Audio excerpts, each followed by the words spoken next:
Très bien, bon après-midi à tous. Il a fait une belle journée, n'est-ce pas? Je voudrais remercier la personne qui a préparé ce délicieux déjeuner pour nous aujourd'hui. C'était merveilleux. C'était un repas magnifique.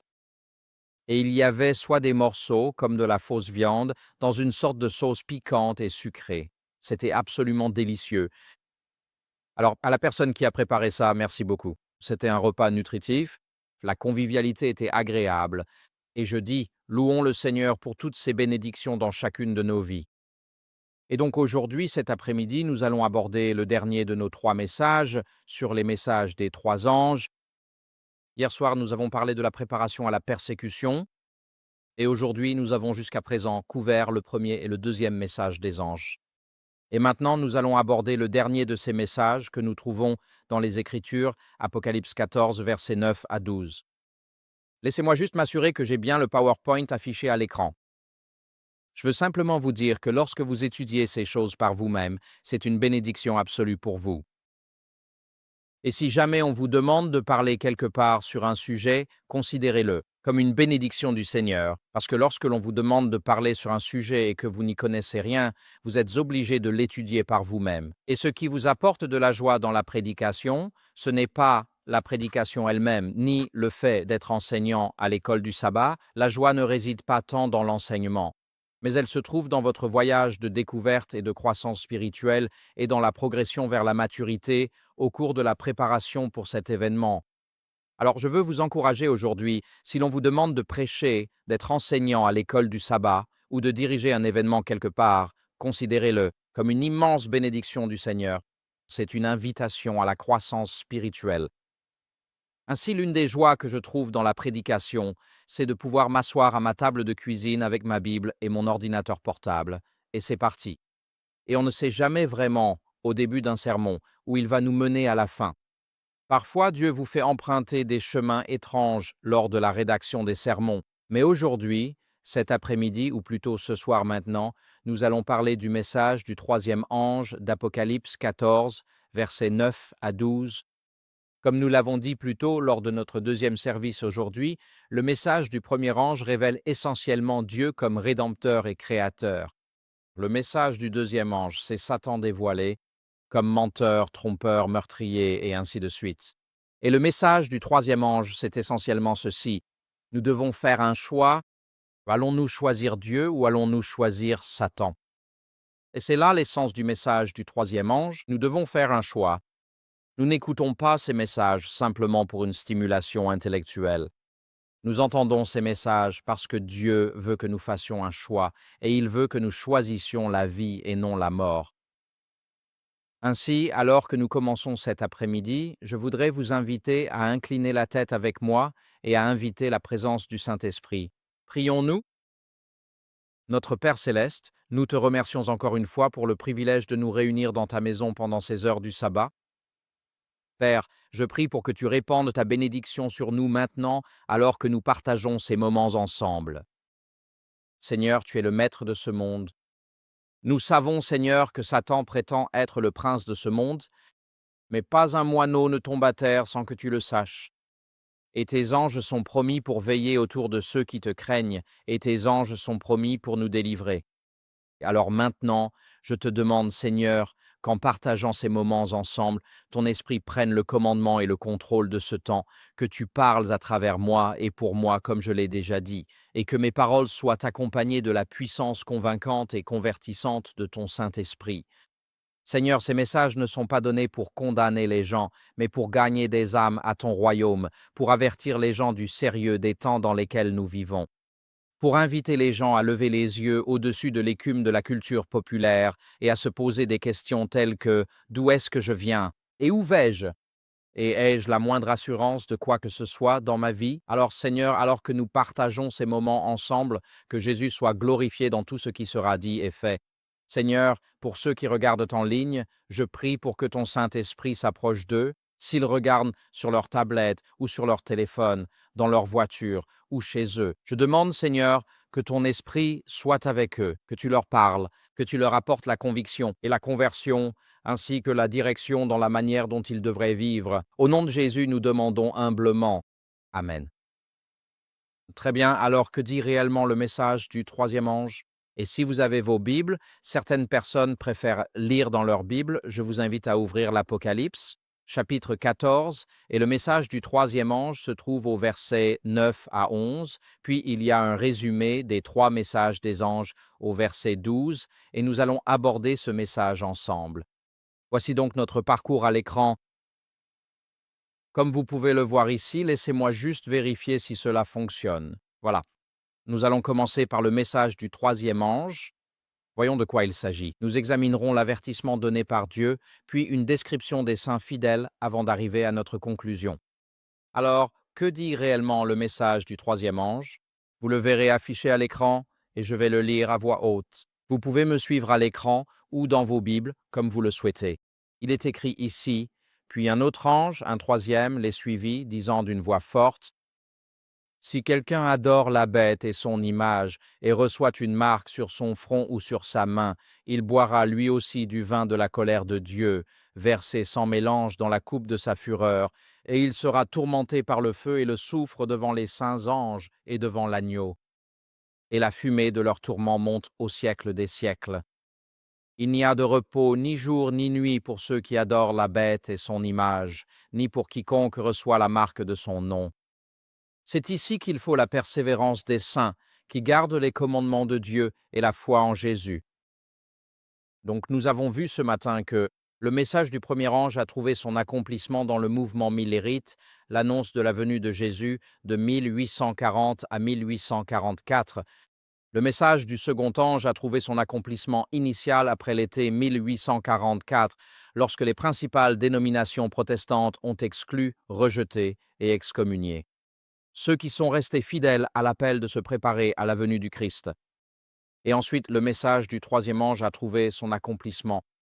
À la fin des années 1840, l'importance du sabbat et du sanctuaire est devenue de plus en plus claire. Et les premiers pionniers adventistes ont compris que la loi de Dieu existe pour toujours et qu'elle conserve une validité permanente. Jusqu'à la fin des temps, Sir White écrit à ce sujet dans le livre La tragédie des siècles. Elle dit là-bas, elle dit, ceux qui avaient accepté la lumière, concernant la médiation du Christ, c'est-à-dire son ministère céleste de souverain sacrificateur et la perpétuité de la loi de Dieu, ils ont découvert que ces vérités étaient présentées dans Apocalypse 14. Les messages de ce chapitre constituent un triple avertissement destiné à préparer les habitants de la terre au second avènement du Seigneur. Ainsi, le but de ces messages des trois anges est de préparer les gens. Et pour aller un peu plus loin, le but de ces messages est de gagner le plus de personnes possible pour Christ.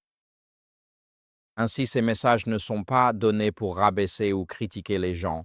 Ils servent à avertir les gens du sérieux de l'époque dans laquelle nous vivons aujourd'hui et à inviter les gens à entrer dans le royaume de grâce de Dieu afin qu'un jour ils soient dans le royaume de gloire de Dieu.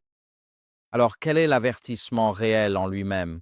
Nous allons donc maintenant examiner plus en détail le message du troisième ange lui-même. Comme vous le voyez à l'écran, j'ai simplement mis en surbrillance en rouge la partie que nous allons étudier ici. Voici donc un autre ange, un troisième les suivit, criant d'une voix forte. Ainsi, le message du premier ange s'est adressé à toute l'humanité d'une voix forte. Nous avons vu ce matin que le premier ange s'adresse à chaque nation, chaque tribu, chaque langue et chaque peuple. Le message du deuxième ange ne précise pas qu'il est proclamé d'une voix forte. Mais le parallèle du message du deuxième ange se trouve dans le message d'Apocalypse 18, où toute la terre est illuminée par la gloire de sa splendeur et où un grand cri est lancé aux nations de la terre. Ainsi, le quatrième ange, c'est-à-dire Apocalypse 18, et le deuxième ange, qui parlent tous deux de la chute de Babylone, proclament en réalité leur message d'une voix forte. Cela n'est simplement pas mentionné dans le message du deuxième ange, mais c'est précisé ainsi dans le message d'Apocalypse 18, l'ange qui a été appelé d'une voix puissante. Et puis vient le message du troisième ange. Il combine, unit et conclut en quelque sorte les messages du premier et du deuxième ange.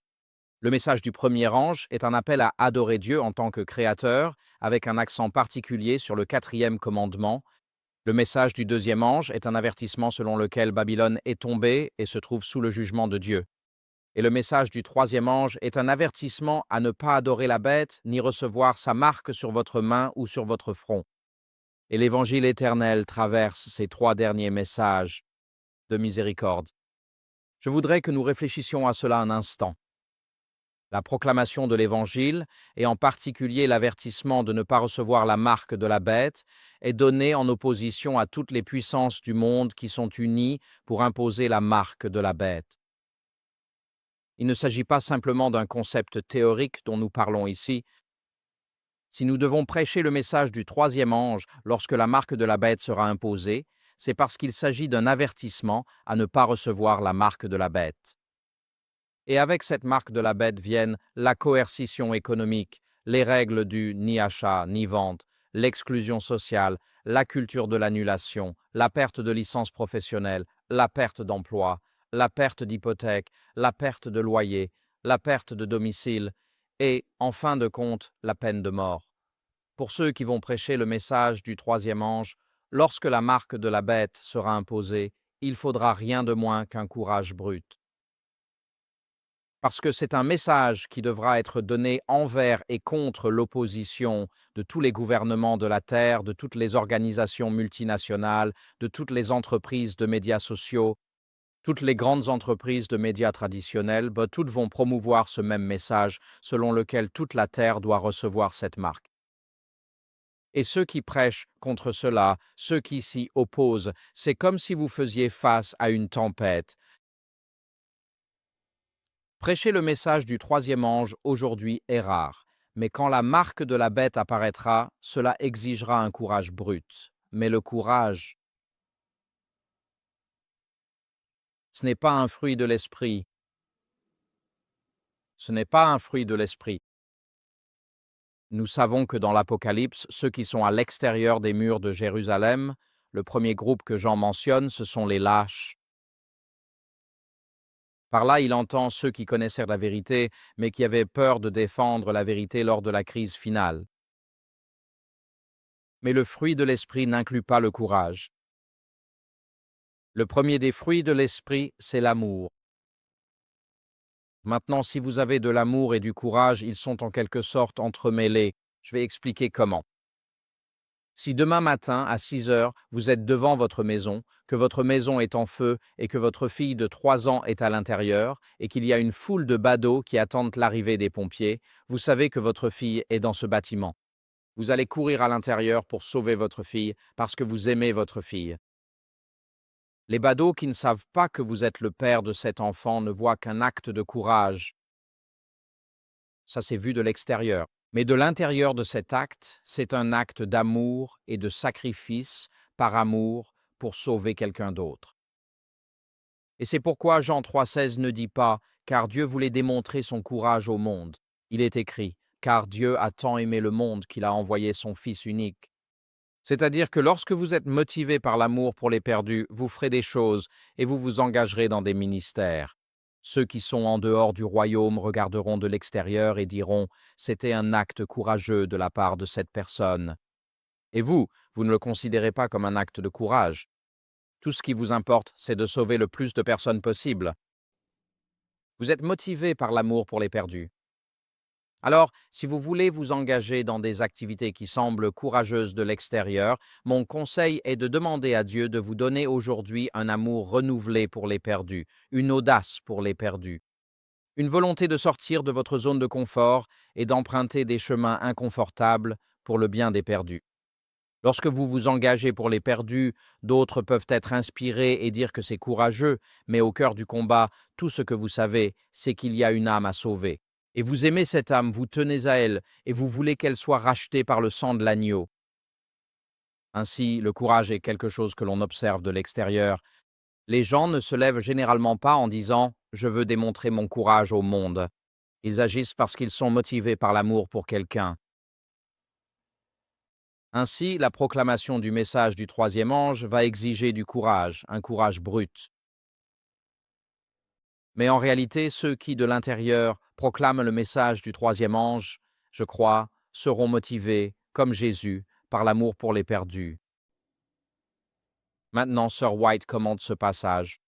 Elle dit dans le manuscrit 51, elle dit que ces témoins des derniers jours, elle parle ici de Ceux qui proclament le message du troisième ange sont de vaillants soldats de Jésus-Christ.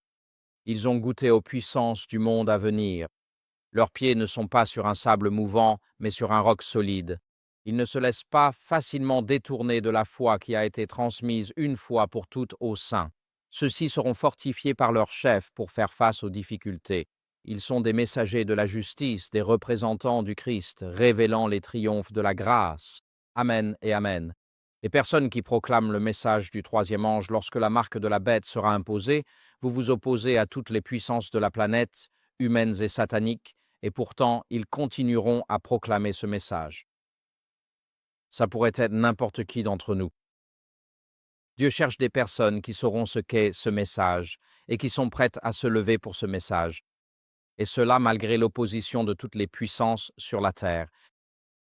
Et la seule façon dont cela sera possible, c'est si nous sommes poussés par l'amour du Christ pour les perdus, si nous sommes contraints par l'amour de Dieu d'aller vers ses enfants mourants et perdus, alors demandez à Dieu aujourd'hui non pas du courage, mais de l'amour pour votre prochain. Et alors l'amour pour votre prochain se traduira naturellement par des actions aimantes et courageuses en leur faveur.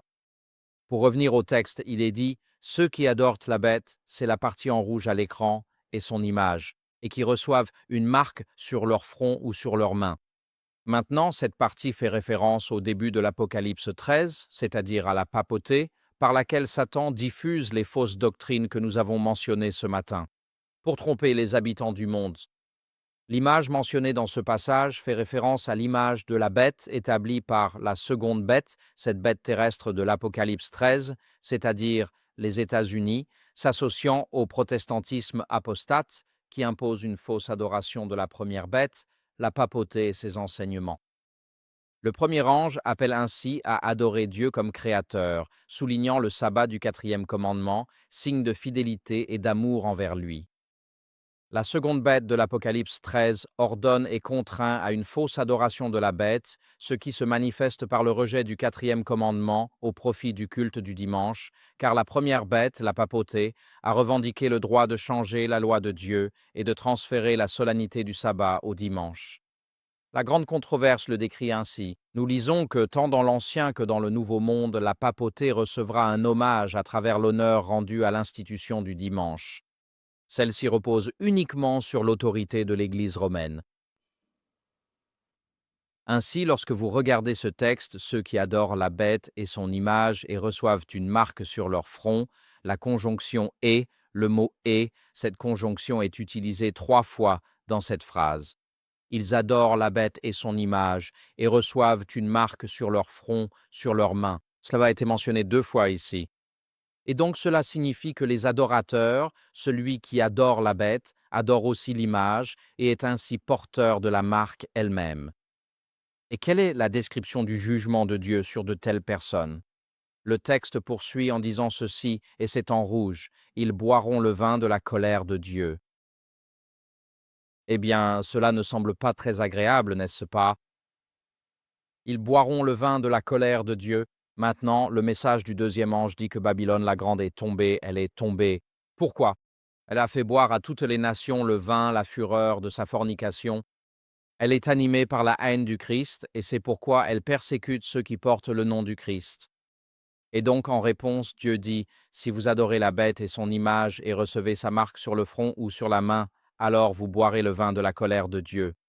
Alors, qu'est-ce que ce vin de la colère de Dieu? Eh bien, mettons ceci ici. Apocalypse 14, versets 9 à 12 dit c'est le message du troisième ange en rouge. Ils boiront du vin de la colère de Dieu. Et Apocalypse 14, 8, le message du deuxième ange, utilise une expression très similaire. Elle a fait boire à toutes les nations le vin de la fureur de son impudicité. Donc il y a cette expression boire du vin de la colère qui se retrouve à la fois dans le message du deuxième ange et dans celui du troisième ange. Mais ils font référence à des choses différentes. Le vin de la fureur de son impudicité fait référence aux fausses doctrines inspirées par Satan, promues par Rome et imposées par les États-Unis à travers le monde. La colère de Babylone est une haine profonde envers le Christ et par conséquent envers les saints de Dieu. Mais cet avertissement dit que si vous recevez la marque de la bête, vous allez boire du vin de la colère de Dieu. Alors, de quoi Jean parle-t-il ici? Eh bien, l'avertissement lui-même, le mot en colère ou colère, en grec c'est orge. Il est dit, alors le dragon fut, Apocalypse 12, 17, en colère contre la femme. Et cette colère, Apocalypse 12, 17, se manifeste par la persécution des saints de Dieu. Et vous voyez sur le côté droit de l'écran, Apocalypse 14, 18, le message du deuxième ange concernant Babylone, qui a fait boire à toutes les nations du vin de la colère de sa fornication. Ce mot colère est le même dans Apocalypse 14, comme il l'est dans Apocalypse chapitre 12, verset 17. Ainsi, tous ceux qui boivent le vin de la colère de Babylone, c'est-à-dire ceux qui acceptent volontairement les doctrines fausses inspirées par Satan de Rome, recevront à leur tour le vin de la colère de Dieu. Mais qu'est-ce donc que ce vin de la colère de Dieu dont nous lisons sans cesse? Eh bien, dans Apocalypse 14, 10, il est dit qu'ils boiront aussi le vin de la colère de Dieu, et j'ai indiqué ici l'expression exacte en grec. Là, du vin de Dieu, du vin de la colère de Dieu, c'est ce que cette expression signifie littéralement ici. Et dans Apocalypse 14, 8, elle a fait boire aux nations le vin de la colère de sa fornication. Donc, vous avez ici les deux passages côte à côte. Mais qu'est-ce donc que cette colère de Dieu? Eh bien, la colère de Dieu. Cette expression, la colère de Dieu, on la trouve ici dans Apocalypse 15, verset 1, qui vient juste après les messages des trois anges. Et il est dit là, puis je vis un autre signe dans le ciel, grand et merveilleux, 7 anges ayant 7 fléaux, les derniers, car par eux s'accomplit la colère de Dieu. Donc la colère de Dieu, ce sont les 7 derniers fléaux, ce sont les 7 derniers fléaux. Ceux qui reçoivent la marque de la bête afin d'obtenir la prospérité économique et la sécurité temporelle se retrouveront à subir les 7 derniers fléaux de Dieu. Et il n'y a aucune échappatoire à ces 7 derniers fléaux venant de Dieu. Ils sont déversés par Dieu, non par esprit de vengeance, mais en jugement sur ceux qui promeuvent, imposent ou reçoivent la marque de la bête. Et cette colère de Dieu, dit le texte, est versée sans mélange dans la coupe de sa fureur. Cela semble plutôt brutal. Versée sans mélange dans la coupe de sa fureur, c'est une image du jugement de Dieu. Alors comment comprenons-nous cela? Eh bien, Job, le chapitre 21, verset 20, dit ceci, que leurs propres yeux voient leur ruine et qu'ils boivent de la colère du Tout-Puissant. Et le psaume 75.8 dit ceci, car dans la main du Seigneur il y a une coupe de vin mousseux, bien mélangée. Il en verse une rasade, et tous les méchants de la terre la boiront jusqu'à la lie. Ainsi, boire la coupe est une image de l'Ancien Testament pour recevoir le jugement de Dieu. Et dans Luc chapitre 22, au jardin au jardin de Gethsémani, Luc 22, 42, Jésus a eu la même expression. Il dit, « Père, si tu le veux, éloigne de moi cette coupe. Toutefois, que ma volonté ne se fasse pas, mais la tienne. » Ainsi, dans les temps anciens, lorsque les gens buvaient du vin, ils avaient 3 options. Ils pouvaient le boire dilué avec de l'eau pour en atténuer l'effet alcoolisé si c'était alcoolisé et faire durer le vin. C'était donc plus comme de l'eau sucrée que comme du jus de raisin. Ou bien ils y ajoutaient des herbes et des épices pour amplifier l'effet alcoolisé de ce vin. C'était donc comme suralimenter le vin. On pouvait donc diluer le vin ou bien le suralimenter comme un cocktail. Beaucoup. La punition que Dieu promet est une punition qui n'est ni diluée ni mélangée. C'est-à-dire que ce n'est pas une justice édulcorée ni une justice surchargée. La justice que Dieu accorde est présentée comme n'étant ni vengeresse ni diluée par la miséricorde. C'est-à-dire que la punition est proportionnée au crime. Elle est proportionnelle. Elle est en rapport avec les péchés commis. Lorsque le Christ reviendra, il promet de donner à chacun selon ce qu'il aura fait. Ce qui signifie qu'Adolf Hitler recevra une punition plus grande que le citoyen lambda d'Atlanta. Que chaque homme qui fera face au jugement de Dieu recevra selon ce qu'il aura fait. Ainsi, le jugement de Dieu, la justice de Dieu est proportionnée au crime. J'ai grandi avec un frère jumeau. Nous nous battions assez souvent ensemble. Nous étions les meilleurs amis du monde, mais nous nous battions beaucoup. Si je le poussais accidentellement, il me repoussait, mais 2 fois plus fort. Alors je le repoussais 2 fois plus fort, puis il me donnait un coup de poing, puis je lui donnais un coup de pied. Et à partir de là, ça ne faisait qu'empirer. Et ma mère disait, les garçons, comment cela a-t-il commencé? Et je disais, maman, tout a commencé quand il m'a frappé en retour. Et bien sûr, cela n'a absolument pas aidé ma défense. Une fois, ma mère a décidé de me donner 6 coups sur la main avec une cuillère en bois. Enfin non, c'était une spatule, en fait. Et après 3 claques sur ma main, la spatule s'est cassée. Et j'ai pensé, oh super, la punition va s'arrêter. Mais mon adorable et bien-aimé frère a couru à la cuisine, a pris une cuillère en bois et l'a rapportée en disant, maman, voici une cuillère en bois, termine-le avec la cuillère en bois. J'ai reçu 3 autres claques sur la main avec une cuillère en bois. Et je suppose que j'aime encore mon frère, mais c'était un moment douloureux, c'était douloureux sur le coup. Mais ce qu'il faut retenir ici, c'est que lorsque Dieu déverse son jugement, il n'y a ni joie ni allégresse en Dieu lorsqu'il le fait. Et il ne le mélange pas, il ne l'adoucit pas avec de la miséricorde. Dieu ne déverse pas un jugement qui soit vindicatif ou animé par la vengeance et le désir de revanche. Je vais vous donner une leçon, je vais vous rendre le double de ce que vous avez fait aux innocents sur la planète Terre. Mais le jugement de Dieu ne sera pas non plus atténué par la miséricorde. D'accord, on va laisser passer celle-ci pour un moment. Le jugement de Dieu sera à la mesure du crime. C'est cela la justice. Ni trop ni trop peu. Le jugement de Dieu est pur. Non dilué, il n'est ni vindicatif ni atténué par la miséricorde. Et ce jugement, boire le vin de la colère, de la fureur de Dieu, le texte continue en disant qu'ils seront tourmentés dans le rouge là. J'espère que vous pouvez le voir, c'est indiqué ici. Et ils seront tourmentés par le feu et le soufre en présence des saints anges et en présence de l'agneau. Et la fumée de leur tourment monte au siècle des siècles. Est-ce que l'un d'entre vous a déjà senti le soufre? Oui, le soufre est un autre mot pour pierre de soufre. Feu et pierre de soufre, feu et soufre, c'est la même chose. Je prêchais dans une église à Jasper, Tennessee, il y a quelques années, et un monsieur est venu me voir et m'a dit, je suis le frère d'un célèbre archéologue adventiste. Et il a dit, mon frère a déterré Sodome et Gomorrhe. J'ai dit, oh, c'est intéressant. Il a dit, et il a déterré toutes ces boules de soufre. J'ai dit, eh bien, c'est intéressant. Il a dit, voici un petit bocal en verre avec des boules de soufre provenant de Sodome et Gomorrhe à l'intérieur. Il m'a donné ce bocal en verre en me disant, surtout, ne le sens pas. Alors, à ton avis, qu'est-ce que j'ai fait devant lui? Je l'ai dévissé. Et là, c'est comme si ta tête explosait. Je veux dire, c'était horrible. Je devais prêcher. J'ai dû m'asseoir quelques minutes. C'était comme avoir des sels odorants surpuissants. C'était une expérience terrible. J'ai demandé, qu'est-ce qu'elles ont de si spécial, ces boules de soufre, parce que je ne connais rien au soufre. Et il a dit, eh bien, normalement, le soufre ne se trouve à l'état naturel qu'à des niveaux de pureté de 50%. Les boules de soufre dans le sud de Montgomery sont toutes à 90% ou plus, ce qui signifie qu'elles ne sont pas d'origine naturelle. On ne trouve cela nulle part ailleurs sur la planète Terre, que ces boules de soufre ont été conçues pour brûler à une température incroyablement élevée.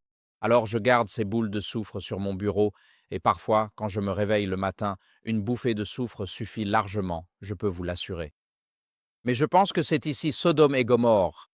Oh d'accord, je suis réveillé maintenant. Mais il est dit qu'il y aura des tourments par le feu et le soufre en présence des saints anges, en présence de l'agneau. C'est une image de la destruction finale qui est en fait décrite plus tard dans l'Apocalypse, chapitre 19 à 20.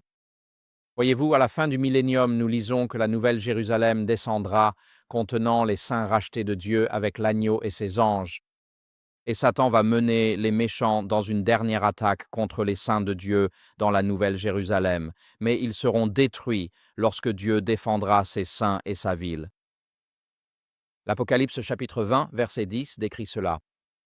Il est écrit là, « Et le diable qui les avait séduits fut jeté dans l'étang de feu et de soufre, où sont la bête et le faux prophète, et ils seront tourmentés jour et nuit au siècle des siècles. » Et plus loin dans l'Apocalypse 20, versets 14 à 15, nous lisons que la mort et le séjour des morts furent jetés dans l'étang de feu.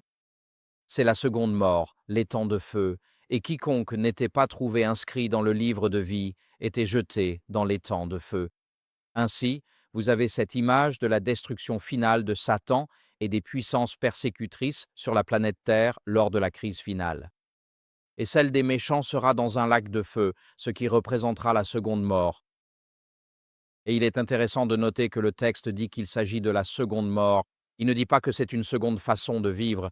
Ce ne sera pas une fraternité de souffrance. Cela s'appelle la seconde mort. Maintenant, ceux qui sont à l'extérieur des murs de la Nouvelle Jérusalem. Apocalypse 21, verset 8. J'ai déjà fait référence à ce texte, il dit ceci: « Quant aux lâches, aux incrédules, aux souillés, aux meurtriers, aux fornicateurs, aux sorciers, aux idolâtres et à tous les menteurs, leur place sera dans le lac qui brûle avec du feu et du soufre, ce qui est la seconde mort. » Alors, s'agit-il d'une vie éternelle de tourment ou bien d'une destruction éternelle? Parce que le langage, en quelque sorte, on pourrait éventuellement le lire dans les deux sens ici. Eh bien, le langage ici fait écho à la destruction de Sodome, de Gomorrhe et d'Édom dans l'Ancien Testament. Genèse 9, 19-24 dit ceci: « Alors le Seigneur fit pleuvoir sur Sodome du soufre et du feu venant du Seigneur depuis le ciel, et Sodome et Gomorrhe sont maintenant complètement détruites. » Ésaïe 34, 8-10 dit ceci: « Car le Seigneur a un jour de vengeance, une année de rétribution pour la cause de Sion, et les rivières d'Édom seront changées en bitume, et sa terre en soufre. Son pays deviendra un brasier de bitume enflammé. Jour et nuit, elle ne s'éteindra pas, sa fumée montera à jamais. De génération en génération, elle restera dévastée, nul ne la traversera jamais, pour l'éternité. » Permettez-moi de vous poser la question. Sodome, Gomorrhe et Édom, qui correspondent aujourd'hui à la Jordanie moderne, voyons-nous de la fumée s'élever de ces régions du monde aujourd'hui? Non, nous ne le voyons pas. Ce dont parlent ces textes, c'est de la destruction finale, absolue et complète, ainsi que du jugement dernier sur Satan. Sur la première bête, c'est-à-dire la papauté, et sur la seconde bête, c'est-à-dire les États-Unis, et sur toutes les puissances persécutrices de la planète Terre, sur tous les anges déchus et les démons, et sur ceux qui ne sont pas inscrits dans le livre de vie de l'agneau, c'est la fin de leur existence, et non simplement des feux physiques qui brûlent pour l'éternité. Donc ces passages parlent du fait que Dieu va finalement éradiquer, éliminer le péché et la souffrance, ainsi que leur source, c'est-à-dire Satan, pour toujours et à jamais. Et je dis, brûle, bébé, brûle. Vraiment. Si vous avez accompagné quelqu'un atteint d'un cancer, si vous ne ressentez pas une juste indignation contre ce mauvais ange qui a apporté ces maladies sur la terre, alors il y a un problème. Peut-être sommes-nous devenus tellement immunisés à la réalité de la souffrance humaine, tellement désensibilisés, que nous avons perdu le sens de ce que Dieu avait prévu pour la vie. Mais tout autour de nous, nous vivons dans cela. Dans ce monde de souffrance, de mort et de dépression, de divorce, de désespoir, de drogue et de toutes sortes de problèmes, il semble que derrière chaque porte d'entrée, il y ait une histoire à raconter. Et ce n'est généralement pas une belle histoire. Et que vous conduisiez une Ford ou une Ferrari, les gens pleurent toujours derrière ces portes d'entrée. La richesse matérielle n'est pas synonyme de richesse spirituelle. Une richesse matérielle n'apporte pas nécessairement la paix dans votre cœur, ni la joie dans votre esprit. Alors, de quoi parlent ces passages? Qu'ils recevront la colère de Dieu, le vin de la colère, la coupe du vin, la coupe de la colère, ils recevront la coupe de la colère de Dieu. Verser sans mélange sur eux signifie qu'il y aura une destruction totale et absolue des méchants. Elle ne relèvera plus jamais sa vilaine tête.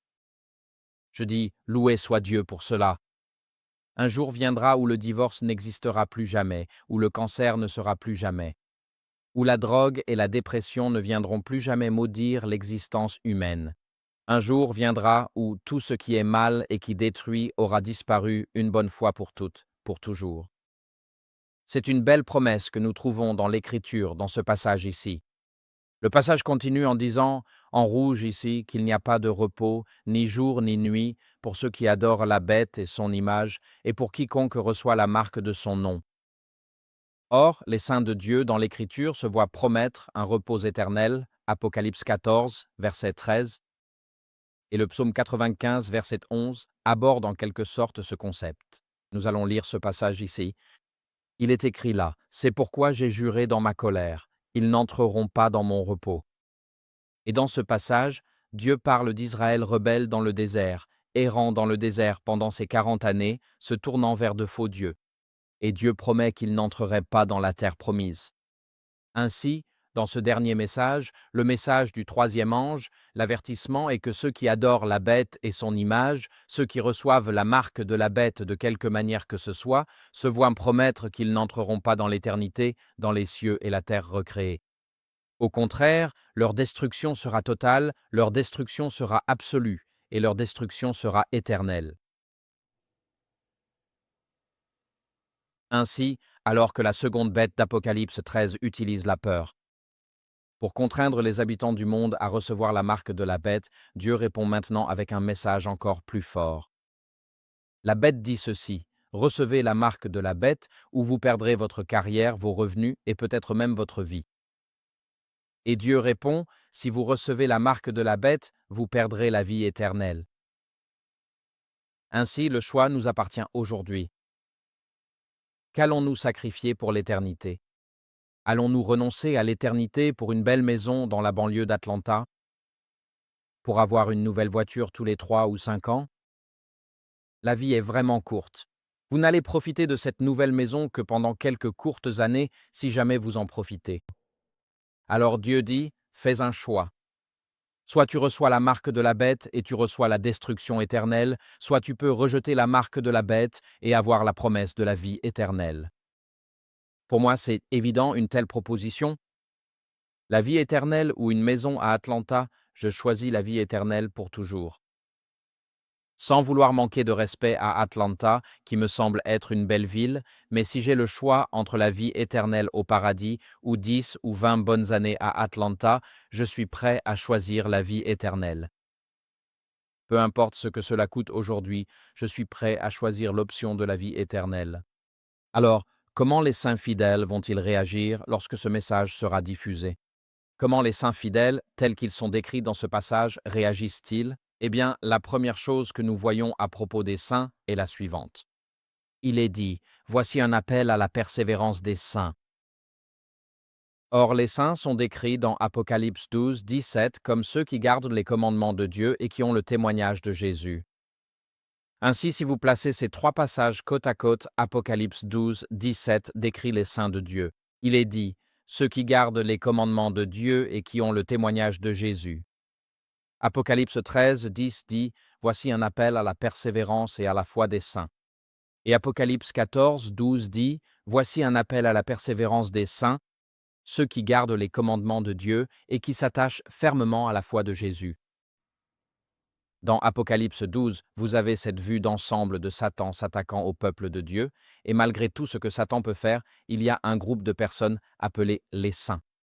Ils gardent les commandements de Dieu et ils ont le témoignage de Jésus. Et dans Apocalypse 13, qui décrit plus en détail Satan s'en prenant au peuple de Dieu, nous lisons à nouveau au sujet d'un peuple qui fait preuve d'endurance et de foi, c'est-à-dire qu'ils survivent au pire que ce monde puisse leur infliger. Et dans Apocalypse 14, qui décrit la réponse de Dieu à ces attaques sataniques dirigées contre lui et contre ses saints, nous lisons à nouveau au sujet d'un groupe de personnes qui font preuve d'endurance, qui gardent encore une fois les commandements de Dieu et restent attachés à la foi de Jésus. C'est-à-dire que dans chacun de ces trois chapitres qui décrivent ce conflit cosmique qui s'est maintenant étendu à la planète Terre, dans chaque chapitre, à chaque époque, Dieu a une génération fidèle. Ils sont toujours là.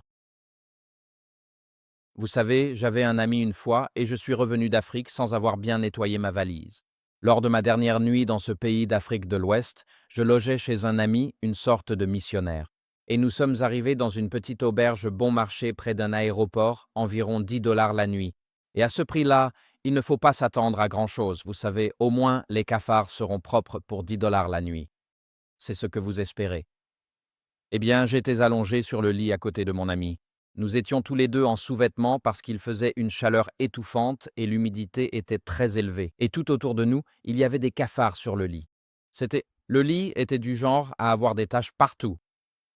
Vous savez, donc tous les liquides humains possibles sont sur le lit autour de nous. On est allongé là comme ça et personne ne veut se retourner. Et les cafards sont un peu allongés tout autour de vous sur le lit et ils sont en train de festoyer sur la sueur qui vient de vous. Et donc, quand vous voulez aller aux toilettes, vous tapez un peu de la main et les cafards s'éparpillent. Et vous vous levez, vous pivotez sur le côté et vous allez vous glisser à travers le lit. Et je suis allé aux toilettes au milieu de la nuit et j'ai ouvert la cuvette. Et il y avait une énorme araignée de la taille d'une petite assiette qui me regardait. Genre, qu'est-ce que tu veux ici? Alors j'ai refermé la cuvette et je me suis dit, j'attendrai d'être à l'aéroport. Donc je suis retourné au lit et là où mon corps avait été sur le lit, il y avait comme une tache blanche, une tache humide sur le matelas, toute la sueur de mon corps. Elle était maintenant recouverte de cafards, en train de festoyer sur tout ce qu'ils pouvaient trouver là. C'était absolument dégoûtant. Quand je suis rentré chez moi, j'ai rendu visite à un ami à Laurel, dans le Maryland, et je n'ai rien vaporisé sur mon sac. Ma femme me fait toujours vaporiser mes bagages quand je reviens de certaines régions du monde. Elle ne veut pas de cafards à la maison. Et de toute façon, j'ai apporté mes bagages, distraitement, dans leur sous-sol, ma chambre d'amis, et ils ont eu des cafards pendant longtemps après. Je les ai ramenés chez moi, et les cafards sont des animaux répugnants. Il n'y a rien de bon chez les cafards. Peut-être le côté gauche avec de l'ail, mais il n'y a vraiment rien de bon chez les cafards. C'était une blague. Personne n'a compris, mais ce n'est pas grave. Il n'y a rien de bon chez les cafards. Et on ne peut pas s'en débarrasser. Il faut presque, genre, faire exploser sa maison pour se débarrasser des cafards. Je ne compare pas les chrétiens à des cafards, mais dans ce passage ici, malgré tout ce que Satan peut faire, malgré tout ce que ces démons font, malgré tout ce que ces pouvoirs terrestres inspirés par Satan peuvent faire, malgré tout ce que l'Antéchrist peut faire, il ne peut pas se débarrasser de ses fidèles disciples de Jésus-Christ. Ils sont toujours présents dans l'histoire. Ils sont dans l'Apocalypse 12, ils sont dans l'Apocalypse 13 et ils sont dans l'Apocalypse 14. C'est-à-dire que, peu importe ce que fait Satan, l'Évangile survivra. Vous pourriez aller en Chine communiste, vous pourriez aller dans l'ancienne Union soviétique, aller à la Roumanie de Ceausescu. Et malgré les pires efforts des gouvernements terrestres pour éradiquer le christianisme et la foi chrétienne a toujours survécu. Elle ne peut pas être éradiquée parce qu'elle est la puissance de Dieu pour sauver d'abord les Juifs, puis les païens. C'est la puissance de Dieu pour le salut, et toute personne saine d'esprit et réfléchie sait qu'il y a quelque chose qui ne va pas et qu'il doit exister une meilleure façon de vivre. Et donc ce passage ici, ce message du troisième ange, décrit les saints ici comme ceux qui traversent la crise finale de la foi, lorsque la première bête et la seconde bête de l'Apocalypse 12 et 13 sont inspirés par Satan pour attaquer ceux qui restent fidèles à Dieu. Et ils sont décrits comme manifestant de l'endurance. Eh bien, regardez le mot endurance. Romains 5, versets 3 à 5, décrit l'endurance, il est dit ceci. Et non seulement cela, mais nous nous glorifions aussi dans nos souffrances, sachant que la souffrance produit l'endurance produit le caractère, et le caractère produit l'espérance. Et l'espérance ne nous déçoit pas, parce que l'amour de Dieu a été répandu dans nos cœurs par le Saint-Esprit qui nous a été donné. C'est-à-dire que la souffrance produit l'endurance. L'endurance vient lorsque notre foi est purifiée. Cela engendre l'espérance qu'un jour les choses iront mieux. Cela nous prépare à recevoir une effusion plus complète du Saint-Esprit. Savez-vous comment on peut dire que l'argent est pur à 100%? C'est lorsque vous pouvez voir votre image dans son reflet.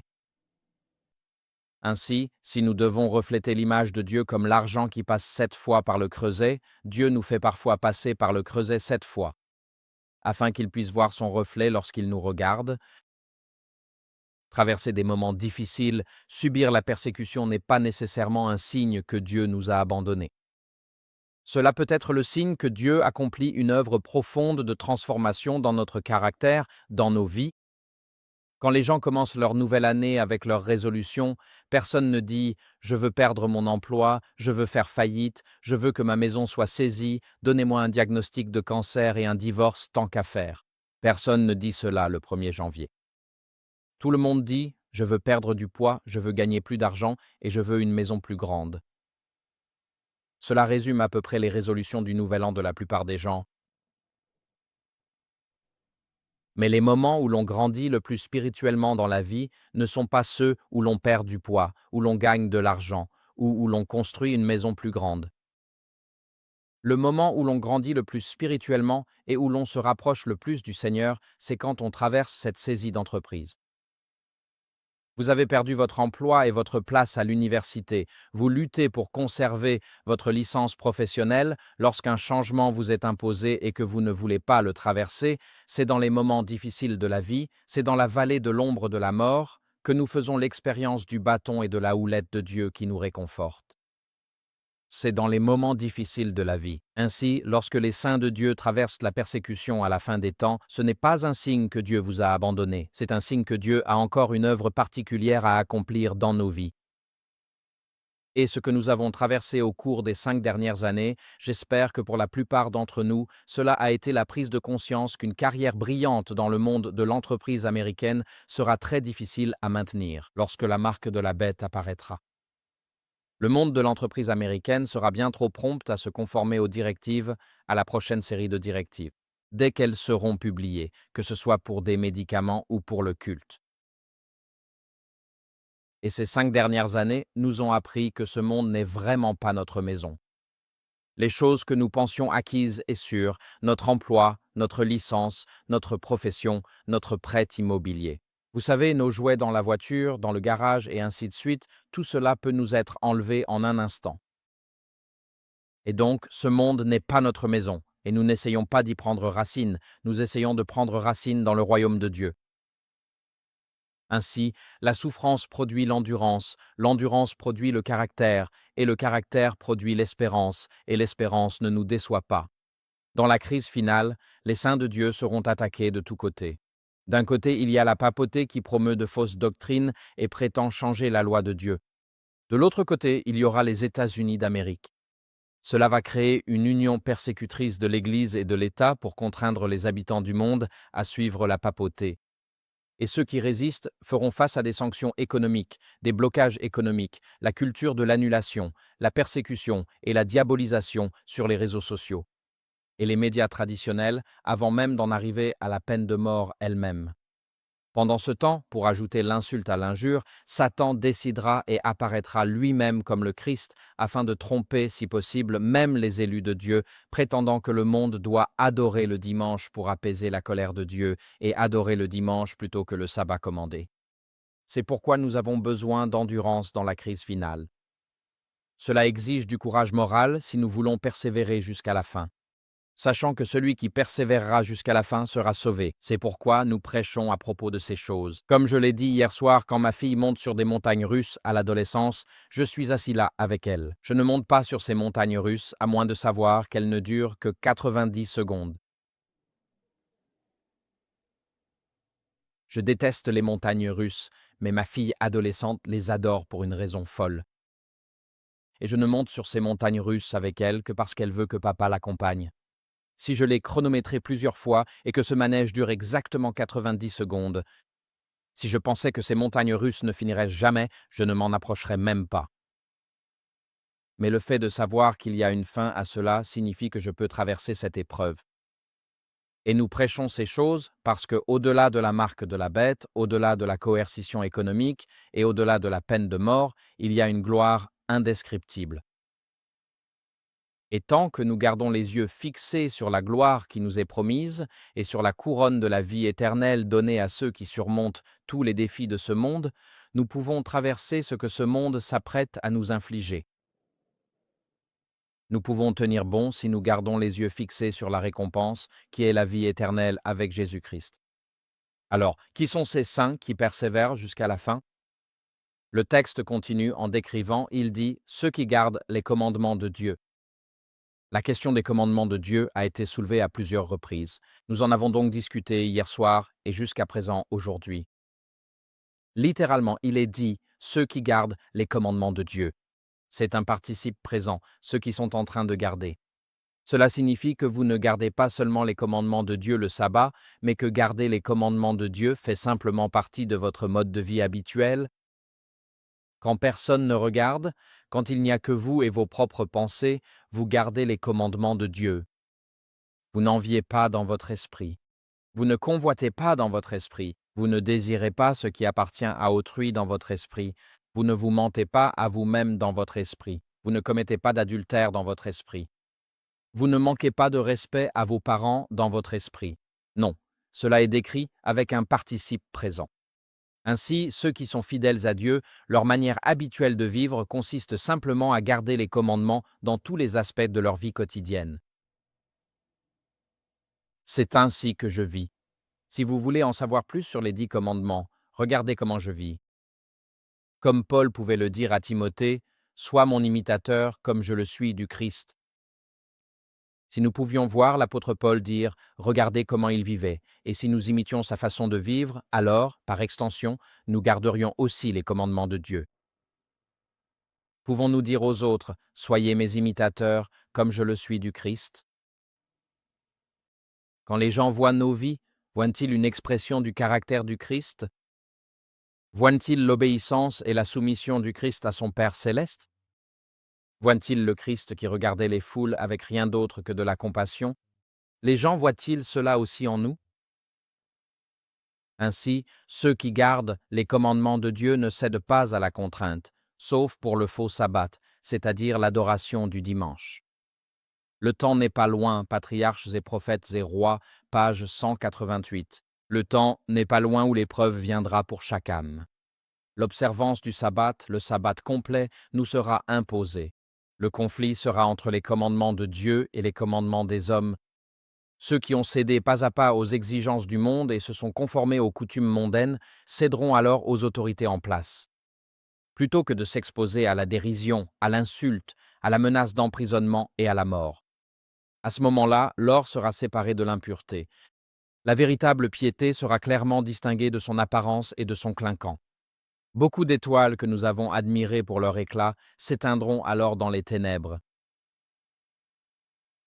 Et donc, dans ce passage, ici nous voyons que ceux qui ont cédé pas à pas aux exigences du monde et se sont conformés aux coutumes mondaines, c'est le chemin sûr pour céder à la marque de la bête. Les gens disent que cela n'a pas d'importance. Vous êtes confronté à un choix moral, ce n'est pas si grave, il suffit de suivre le mouvement pour éviter les problèmes. Et mener une vie de compromis moral sur de petites questions aujourd'hui prépare votre caractère à céder lorsque de plus grandes questions morales se présenteront. Le caractère se révèle dans les moments de crise. Il ne se forme pas dans les moments de crise. Choisir sur des bases morales aujourd'hui, dans les décisions que nous prenons au quotidien, c'est choisir Dieu plutôt que notre nature charnelle et nos désirs déchus. Le mieux est la meilleure préparation. Nous devons préparer et façonner notre caractère. Si nous sommes prêts à faire des sacrifices au quotidien sur de petites choses, nous choisirons la vérité plutôt que le mensonge, la pureté plutôt que l'impureté, et la lumière plutôt que les ténèbres, au quotidien, dans les décisions que nous prenons chaque jour. En agissant ainsi, nos caractères se forment et se façonnent, et se conforment à la volonté de Dieu plutôt qu'à mes désirs charnels et déchus. Ainsi, lorsque la marque de la bête apparaîtra, je serai le mieux préparé à dire non. Vous me suivez jusque-là? Ceux qui cèdent pas à pas aux exigences du monde sont ceux qui céderont à la marque de la bête. Alors ne dites pas « je tiendrai ferme pour Dieu quand la marque de la bête viendra ». Dites plutôt « nous allons tenir ferme pour Dieu cette semaine à Atlanta et nous allons prendre cette semaine des décisions qui honorent Dieu et sa volonté révélée. Et si cela doit me nuire, qu'il en soit ainsi. Mais je façonne et prépare mon caractère pour cette crise finale. » Le texte dit « ceux qui gardent les commandements et qui gardent la foi ou qui ont la foi de Jésus ». Sœur White en parle. Elle dit là, dans Gospel Worker, elle dit « la proclamation du message du troisième ange exige la présentation de la vérité sur le sabbat. Cette vérité, ainsi que d'autres incluses dans le message, doit être proclamée. Le grand centre d'attraction Jésus-Christ ne doit pas être laissé de côté. C'est à la croix du Christ que la miséricorde et la vérité se rencontrent et que la justice et la paix s'embrassent. Le pécheur doit être amené à regarder vers le calvaire avec la foi simple d'un petit enfant. Il doit se confier dans les mérites du Sauveur, accepter sa justice et croire en sa miséricorde. Maintenant, nous pourrions parler toute la journée du message du troisième ange et du message de santé. Cet après-midi, nous pourrions le faire. Je n'ai pas mentionné le message de santé une seule fois, mais le message de santé fait partie intégrante du message du troisième ange. D'accord. Donc au moins, je veux simplement le reconnaître. Je ne vais pas en parler aujourd'hui parce que nous n'avons pas le temps pour cela. Mais ceux qui gardent les commandements de Dieu et ont la foi de Jésus, ils parlent de Jésus dans leur vie quotidienne. Par exemple, les gens savent que vous êtes chrétien, ils savent que vous êtes chrétien. Par votre comportement, par vos valeurs, par vos choix de divertissement et par le fait que vous parlez de Jésus comme de votre ami perdu de vue depuis longtemps. Et il revient pour nous. Et il revient pour nous. La foi de Jésus, manuscrit 24, Sir White dit ceci. La foi de Jésus, dont il est question dans Apocalypse 14:12, est évoquée mais non comprise. J'ai lu cette citation ce matin. Qu'est-ce qui constitue la foi de Jésus qui appartient au message du troisième ange? Jésus est devenu notre porteur de péché afin qu'il puisse devenir notre sauveur qui pardonne les péchés. Il a été traité comme nous le méritons. Il est venu dans notre monde et a pris nos péchés afin que nous puissions recevoir sa justice. La foi en la capacité du Christ à nous sauver, pleinement, entièrement et totalement, c'est cela la foi de Jésus. Quand j'emmenais mon petit garçon dans les avions de l'ex-Union soviétique, sur l'une de ces compagnies aériennes, je ne citerai pas le nom, mais les avions étaient tellement mauvais et tombaient si souvent que nous plaisantions en disant que l'hymne de cette compagnie était plus près de toi, mon Dieu. Parce que c'était une expérience profondément spirituelle de voler sur ces vieux triples EV, Smellers et Illusion, et je montais dans ces avions. Et parfois, il y a une expression russe comme piani, qui signifie saoul, et il disait les pilotes, Eni Bili Piani, ils étaient ivres. Et ils montaient dans l'avion en titubant et disaient ces gars sont saouls, et tu dis eh bien, pourquoi tu pilotes alors que tu es ivre? Il dit oh, c'est mon anniversaire, je veux rentrer chez moi et voir ma famille. Ah bon? Tu es saoul? Et parfois, ils ne pouvaient pas parler anglais. Donc je me retrouvais assis dans le cockpit avec eux. Nous volions vers la capitale en écoutant British Airways, Lufthansa et quelques autres compagnies occidentales. Et les pilotes ne comprenaient pas un mot de ce que disait le contrôle aérien parce qu'ils ne parlaient pas anglais. Pas bon, pas bon. Eh bien, j'avais l'habitude de porter mon petit garçon dans ces avions. Il avait 3 ou 4 mois. Et je priais vraiment très fort pendant ces vols. Ô Seigneur, aide-nous à atterrir. Une fois, nous sommes arrivés pour atterrir et le train d'atterrissage ne voulait pas sortir. Alors le mécanicien est venu, il est descendu par un trou dans le passage entre les rangées de sièges. Nous l'avons entendu descendre la roue lentement à la manivelle. Et il n'arrivait pas à la sortir, elle s'est coincée, alors il a forcé un peu plus. Finalement, les roues sont toutes sorties juste à temps. Et une autre fois, la cabine s'est dépressurisée et cette roue a été pratiquement éjectée à ce moment-là. Nous avons tous repris connaissance, nous étions beaucoup plus bas. Oh, tant mieux, nous sommes encore en vie. Donc, ce furent des expériences qui ont changé ma vie. Et pendant que nous volions, mon petit garçon volait avec moi. Et il dormait toujours paisiblement dans son siège auto à côté de moi dans l'avion. Il n'était pas inquiet. Il n'était pas contrarié. Il n'avait pas peur. Pourquoi? Il était avec son papa. Et quand tu sais que tu es avec ton papa, tu peux sourire face à la tempête. Et ceux qui traversent la crise finale ont une foi dans la capacité du Christ à les sauver pleinement, entièrement et complètement. Ils ne doutent pas qu'ils sont des pécheurs. Ce qui est si plus important, c'est qu'ils ont un sauveur qui porte leurs péchés et qui, en Christ Jésus. Sa grâce nous a été donnée en Christ Jésus, 2 Timothée 1:9 avant la fondation du monde. C'est-à-dire que Dieu avait déjà tout prévu pour ton pardon complet avant même que ce monde ne soit créé. Il connaissait chaque péché que nous commettrions un jour et il avait déjà prévu le pardon, la provision pour ton pardon et pour le mien.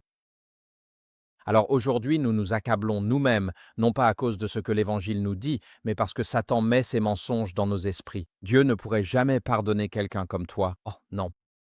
Cette grâce nous a été donnée en Christ Jésus avant la fondation du monde. C'est une grâce suffisante pour tous nos péchés si nous l'acceptons par la foi.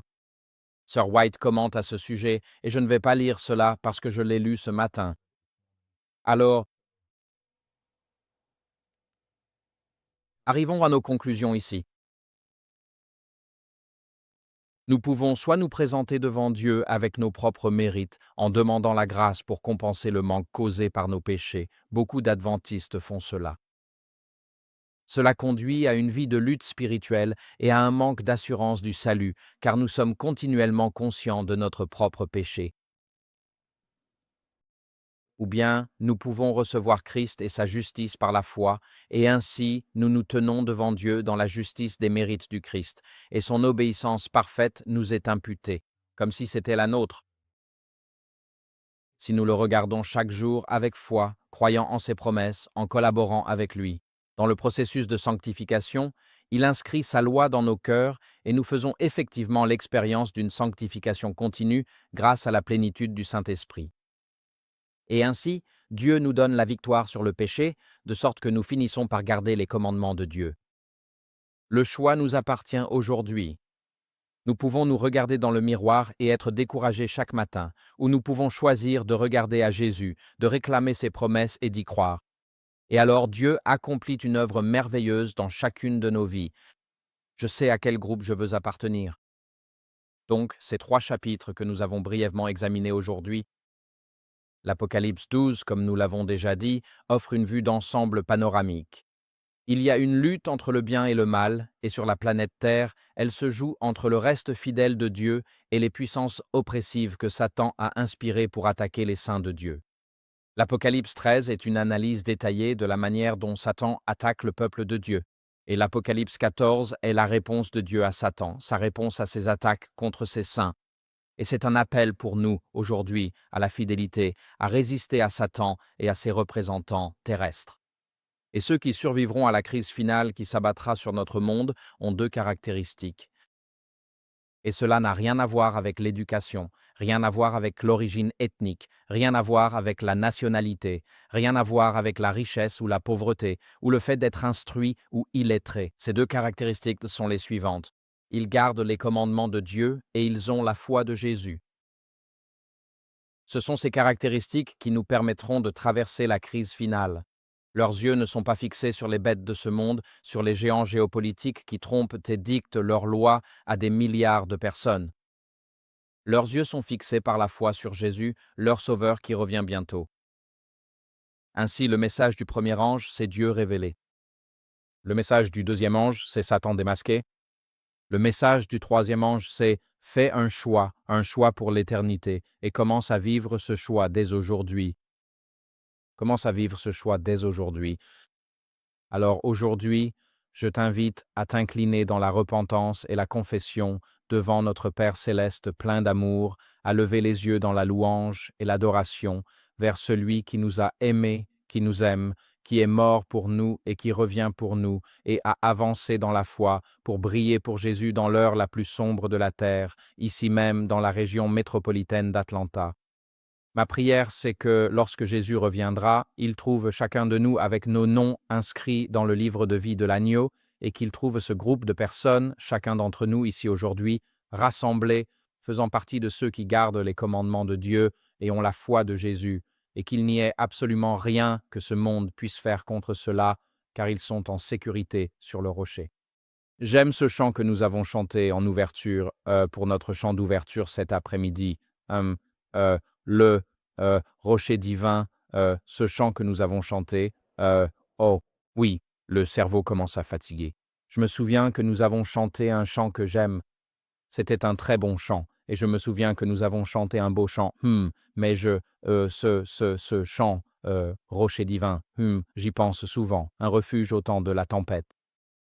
Notre refuge se trouve en Jésus-Christ. Il n'a jamais perdu une bataille contre Satan. Il n'a jamais renvoyé un disciple lorsqu'il était sur terre, et il est le bon berger qui part à la recherche de ses brebis perdues aujourd'hui. Et si tu es une brebis perdue aujourd'hui, tu peux demander à Jésus de venir te chercher ce soir. Et si tu es en sécurité dans la bergerie, tu peux lui demander de livrer pour toi ces combats que tu ne peux pas voir, et si tu t'inquiètes pour ton avenir, tu peux lui demander de te guider avec sa houlette de berger, afin que, même si je marche dans la vallée de l'ombre de la mort, je ne craindrai aucun mal, car tu es avec moi. Ta houlette et ton bâton me réconfortent. Nous servons le bon berger. Il vient chercher les siens. Les siens entendent sa voix, ils lui obéissent et ils le suivent, et ma prière est que nous soyons trouvés dans ce groupe glorieux lorsque Jésus reviendra. N'acceptez pas la marque de la bête. Recevez ce qui, ailleurs, est appelé le sceau de Dieu. Ceux qui reçoivent la marque de la bête, c'est sur leur front. Cela signifie qu'ils ont reçu le caractère de Satan. Ceux qui reçoivent le sceau de Dieu, il est dit, le nom de leur Père est sur leur front. Apocalypse 14, verset 2. C'est-à-dire qu'à la fin des temps, il y aura un groupe de personnes dont le caractère reflète parfaitement et complètement celui de leur Père céleste, et il y aura un groupe de personnes dont le caractère reflète celui de Satan. Cela signifie que nous allons traverser des moments difficiles. La violence extrême, des choses comme les tueries dans les écoles vont empirer encore et encore. Mais nous pouvons soit avoir le sceau et le caractère de notre Père sur notre front, soit le caractère de Satan sur notre front. Il y a le bon grain et il y a l'ivraie. Vous devez choisir. Le premier ange révèle Dieu créateur et rédempteur, le second démasque Satan trompeur et meurtrier dès le début, le troisième appelle à choisir qui servir, moi et les miens serviront l'Éternel. Ma prière, c'est que cela soit aussi votre déclaration de foi pour la gloire de notre Seigneur et Sauveur, Jésus-Christ. Amen. Je vous invite donc à incliner la tête avec moi et nous conclurons par une prière. Père céleste, nous te remercions pour le temps que nous avons partagé ici aujourd'hui. Seigneur, je te remercie de ne pas nous laisser dans l'obscurité, errant comme des brebis perdues, nous demandant ce qui va arriver avec toutes ces bêtes terrestres qui font tout ce qu'elles peuvent à ces agneaux innocents. Père, je te remercie parce que tu es le bon berger, que tu pars toujours à la recherche de ces agneaux perdus. Je te remercie d'avoir donné un message de miséricorde à un monde mourant, appelant autant de personnes que possible à se tourner vers toi et à vivre, à se tourner et à vivre. Je te demande, Père, que dans nos propres vies, dans nos propres cœurs, dans nos propres foyers, au sein de nos mariages, avec nos enfants et dans nos activités quotidiennes, que ce soit à l'école, au travail, à la retraite ou quoi que ce soit d'autre, je demande, Seigneur, que les gens puissent voir Jésus en chacun de nous. Seigneur, si le Sanhédrin a pu remarquer que Pierre et Jean avaient été avec Jésus, puissions-nous, en Amérique, être reconnus comme ayant aussi passé du temps avec l'homme de Nazareth. Je prie, Seigneur, que par nos vies, par notre témoignage, des multitudes soient sauvées et gagnées pour ton royaume éternel. C'est notre prière au nom saint de Jésus. Amen.